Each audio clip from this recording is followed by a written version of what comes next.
Hey there, and welcome. We're about to dive in and build a seriously powerful toolkit of essential English phrases. You know, the kind that can really boost your confidence in pretty much any conversation.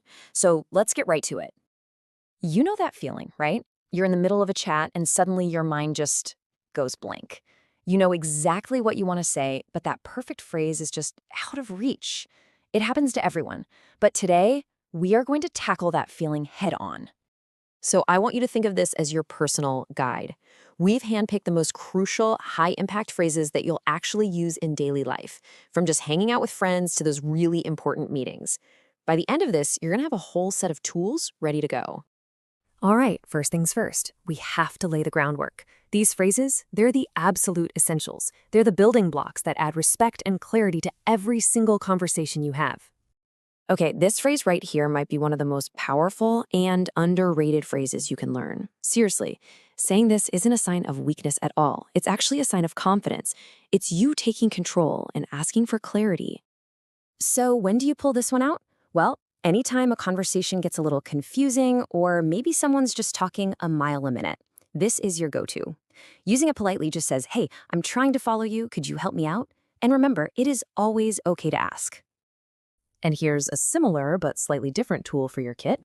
This one isn't so much about being confused, it's more for when you just plain didn't hear the words. Think about what this phrase communicates. Just shouting what can come across as a little abrupt, you know? But asking someone to repeat themselves this way, it shows you're paying attention and you actually care about what they're saying. It's a small tweak that makes a huge difference, especially in a loud restaurant or on a bad phone call. Excuse me. This phrase is like the Swiss Army knife of politeness. Need to get a waiter's attention? Excuse me. Trying to squeeze through a crowd? Excuse me. Accidentally bump into someone? Oh, excuse me. See, this one little phrase has got you covered in so many situations. Okay, let's switch gears a bit and take these ideas into the workplace. This is where that same clarity and politeness can be absolutely critical for your success.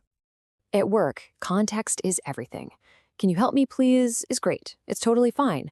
But in a more professional setting, switching to something like, "I need your assistance," well, it just adds a layer of seriousness and formality that can be much more appropriate.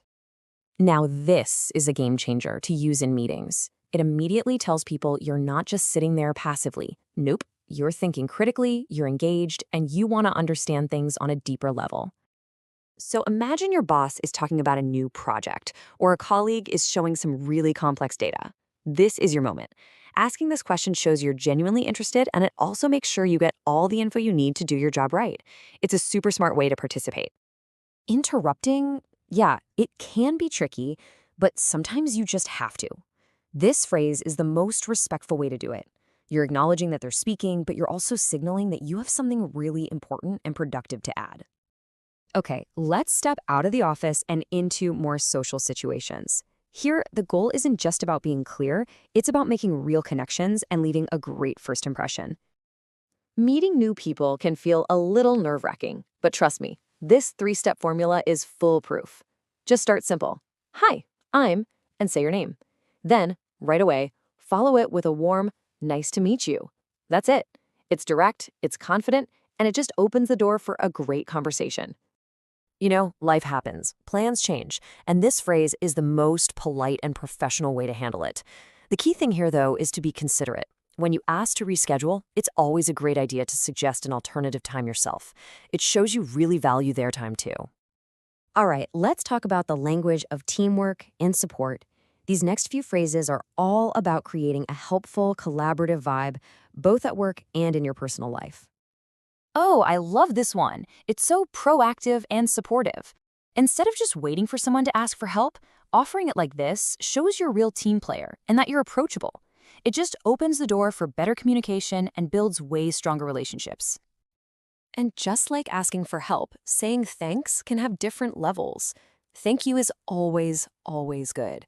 But let's say in a professional email, or after a coworker really went above and beyond for you, saying, "I appreciate your assistance," just carries a little more weight. It acknowledges their effort in a more formal, respectful way. So, there we have it. We've covered the basics, the workplace, and social stuff. Let's do a quick recap and pull it all together. Here's a quick look back at our journey. We started with those crucial foundations of politeness.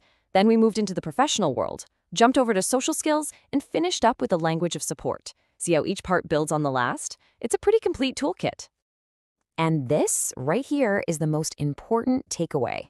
Knowing these phrases is one thing, but actually using them is everything.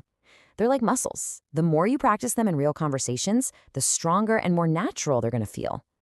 You know, in just the last few minutes, you've added over 20 new and essential phrases to your communication arsenal. That is a serious upgrade. So really, the only question left is, which one are you going to use first? The best way to start building that real, lasting confidence is to just pick one and put it into practice today. You've got this.